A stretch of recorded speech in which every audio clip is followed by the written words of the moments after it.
Hi friends, आपका बहुत बहुत स्वागत है ऑनलाइन स्टडी में। मैं आज आपके लिए एक इंटरेस्टिंग क्वेश्चन लेके आया हूं कि संविधान सभा का गठन कैसे हुआ। हमारा जो भारत है उसमें संविधान सभा का गठन कैसे हुआ। तो आइए आज हम इस टॉपिक पर डिस्कस करते हैं या चर्चा करते हैं। तो आइए देखते हैं। संविधान सभा का प्रथम दर्शन हम बाल गंगाधर तिलक के स्वराज्य विधेयक 1895 में करते हैं। यानी कि जो हमारा संविधान सभा है उसका प्रथम दर्शन हम कहां से मानते हैं। हमारे जो बाल गंगाधर तिलक थे उन्होंने स्वराज्य विधेयक, यानी कि स्वराज्य का मतलब होता है स्वतंत्र राज्य और विधेयक का मतलब होता है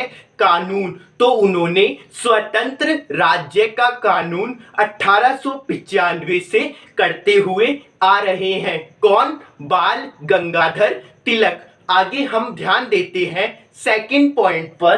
क्या हुआ था फिर इसके पश्चात 1922 में महात्मा गांधी ने मांग की थी कि भारत का राजनीतिक भाग्य भारतीय स्वयं तय करेंगे। यानी कि इसके पश्चात क्या हुआ, 1922 के अंतर्गत हमारे जो महात्मा गांधी थे उन्होंने कहा कि उन्होंने इस प्रस्ताव की मांग की। क्या प्रस्ताव की मांग की थी उन्होंने? कि जो भारत का राजनीतिक भाग्य है ना, वह भारतीय स्वयं निर्धारित करेंगे या भारतीय स्वयं उस चीज की मांग करेंगे। आगे हम ध्यान देते हैं। आगे इसके पश्चात क्या हुआ। इसके पश्चात 28 दिसंबर 1936 लखनऊ अधिवेशन में प्रस्ताव पारित हुआ और महात्मा गांधी ने जो यह प्रस्ताव दिया था वह 28 दिसंबर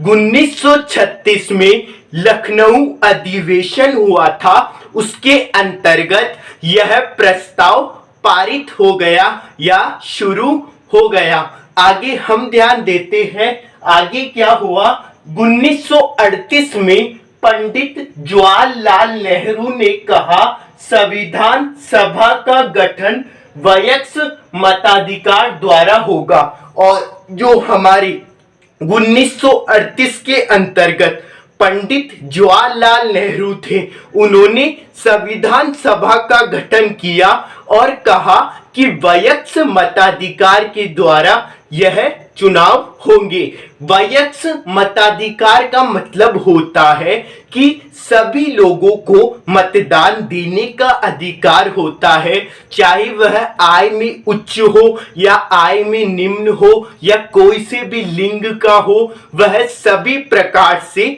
मतदान कर सकता है। इसे हम वयस्क मताधिकार कहते हैं। अब हम ध्यान देते हैं कि 1940 के अंतर्गत क्या हुआ। तो आइए ध्यान देते हैं। 1940 में ब्रिटिश सरकार ने सैद्धांतिक रूप से स्वीकार कर लिया। इसे अगस्त प्रस्ताव के रूप में जाना जाता है।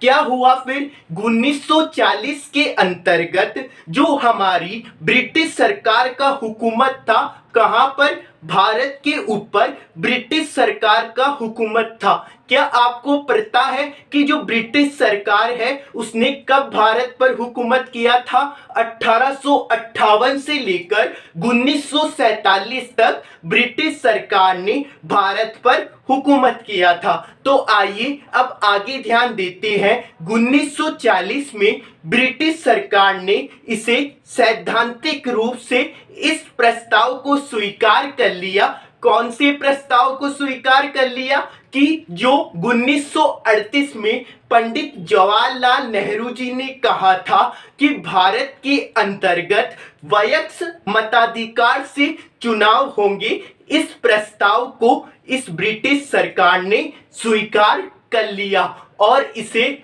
अगस्त प्रस्ताव के रूप में जाना जाता है। यह क्वेश्चन पूछ लिया जाता है कि अगस्त प्रस्ताव किसे कहते हैं। तो इसका आंसर यह है।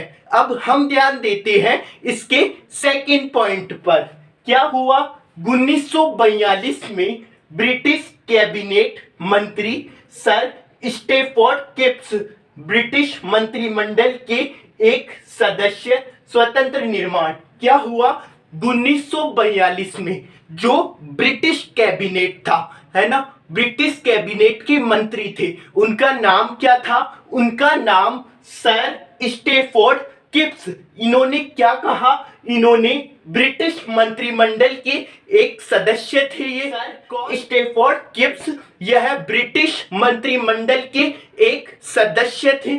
उन्होंने स्वतंत्र निर्माण के लिए ब्रिटिश सरकार के एक प्रारूप प्रस्ताव के साथ भारत आए और यह स्वतंत्र निर्माण के लिए ब्रिटिश सरकार के प्रारूप के साथ कहां पर आए? भारत आए। कब? 1942 के अंतर्गत। अब हम आगे ध्यान देते हैं। आगे द्वितीय विश्व युद्ध के पूरा होने के पश्चात इसे अपनाया जाना था और जो यह ब्रिटिश मंत्रिमंडल से लाया गया जो यह प्रस्ताव था वह दूसरे विश्व युद्ध के बाद अपनाया जाना था। दूसरे विश्व युद्ध की समाप्ति 1945 के अंतर्गत हुई थी।